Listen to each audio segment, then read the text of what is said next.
One of the facts about the Big Island that has always impressed me is that it is bigger than all the other Hawaiian islands combined. And yet, a lot of visitors fly in, spend a few days, and feel like they barely scratched the surface of exploring the island of Hawaii. Today, I want to help fix that, and this is your Big Island travel guide. And by the end of this episode, you'll know exactly where to stay, what to do, and what most people get wrong before they even land.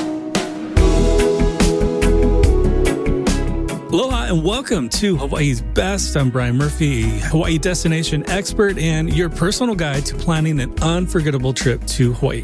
If this is your first time tuning into the podcast, welcome. So glad that you're able to find it. And if you're a return listener, mahalo for coming back. It really does mean the world.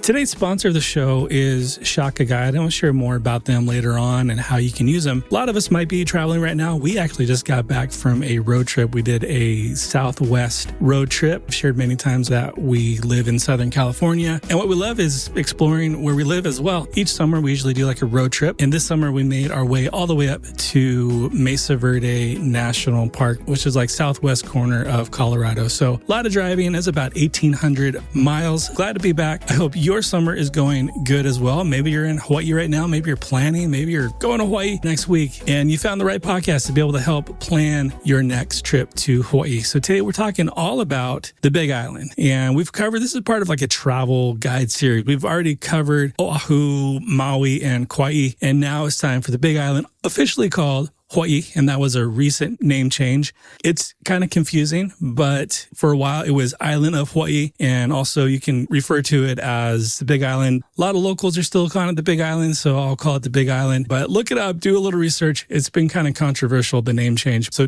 tip one, we'll get right into it, is understanding what the Big Island actually is. The Big Island is called that for a reason. It's big. It's over 4,000 square miles, larger than all of the other Hawaiian islands put together, which is pretty wild. And driving around the whole island is it's over 220 miles, and that can take better part of a day. So if you're thinking about going from Kona to Hilo side, it's quite a drive. So what that means for your trip is you're not going to see everything in like 2 days, like if you're island hopping.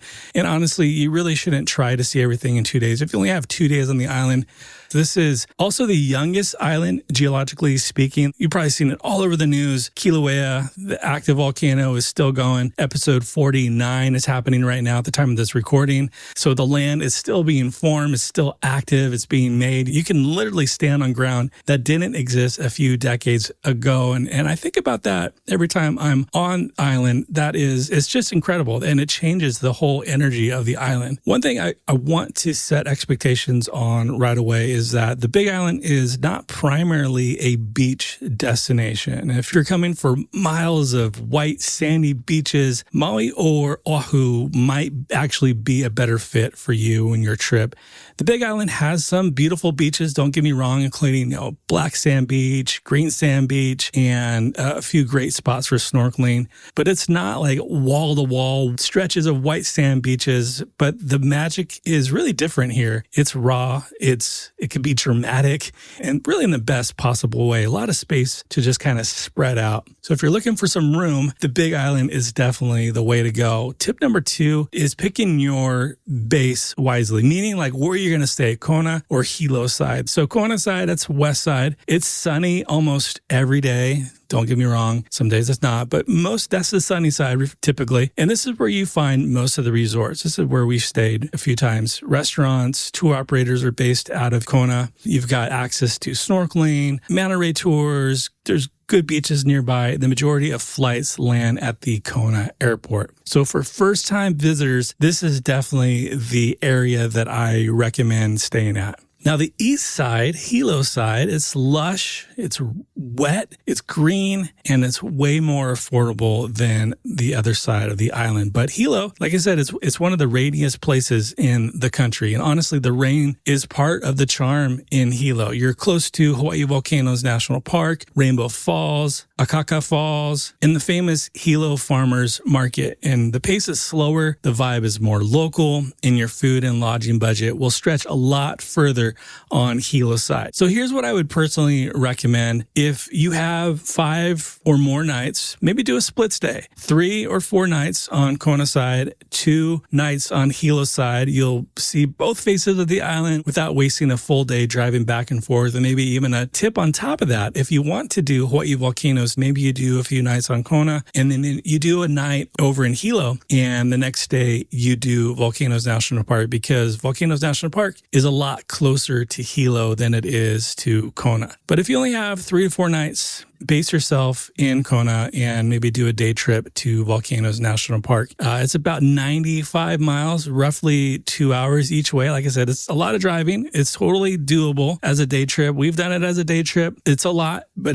you just have to know what to prepare for. And, since we're talking about driving around one of the biggest islands in the Hawaiian chain, I want to mention our sponsor, and that is Shaka Guide. If you haven't heard of Shaka Guide, a lot of people have heard of Shaka Guide. It's a self-guided audio tour app that narrates your drive in real time. So you drive, it talks, it knows where you are and tells you a bit of the history. There's some music happening. It tells you about the stories you've never known otherwise. And on an island this big where you're going to be in the car a lot, it genuinely changes the experience. I've used Shaka Guide many different tours. They have big island tours, including routes through the Hawaii Volcanoes National Park. I've used it personally, and it's one of my favorite travel tools. And right now you can get 15% off all tours and bundles by going to hawaiisbesttravel.com/Shaka Summer. And I put first link in the show notes below. So tip number 3 is that Hawaii Volcanoes National Park is really the main event on the island. This is one of the most remarkable places on Earth, really. Kilauea is one of the world's most active volcanoes, and it has been really put in on a show, nothing like many people have seen in years. Currently, episode 49 is erupting. It is just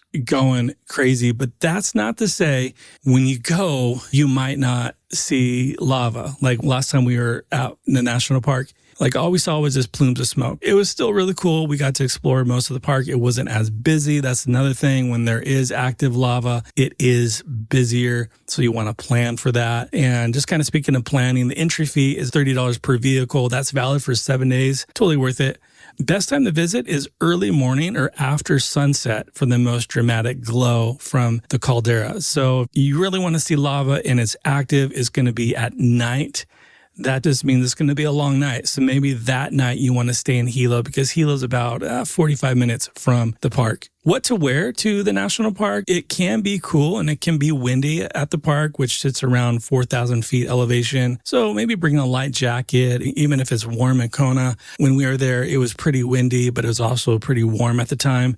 But don't rush it. You want to plan at least a half a day, ideally a full day. We did about a half a day, and that was plenty for us and what we wanted to do. Tip number 4 is there are a few experiences that you do need to book reservations in advance. So for state parks and camping, Hapuna Beach State Recreation Area, you need that for parking, and entry reservations are required for non-residents. And for Mauna Kea Summit, driving to the summit requires a 4-wheel drive vehicle. Many visitors book guided sunset and stargazing tours. Be aware of that. That's about it. If you want to do manta ray snorkeling, you need to do that, and all your other tours and activities, luau's, maybe there's some dining you want to do. You want to make sure you get those reservations in. But those are the main ones I really wanted to make mention. A lot of the other islands do a lot more reservations, but not so much on the Big Island yet. Tip number 5, eating on the Big Island is really kind of eclectic. There's a lot of great options. You just got to know where to look. So if you want a sit-down restaurant, especially resort restaurants, they can run from $55 to over $100 per person. You really don't need to do that. Maybe a special night, sunset dinner, maybe do that, plan for that. But the Big Island has some of the best plate lunch spots and food trucks. So you got fresh poke, loco moco, teriyaki chicken, garlic shrimp, all usually for that, around $15 or so. A few spots I want to mention would be the Hilo Farmers Market, and it's open Wednesday and Saturday. But Saturday morning is the one. That's the spot. That's where you got to go. You get there early,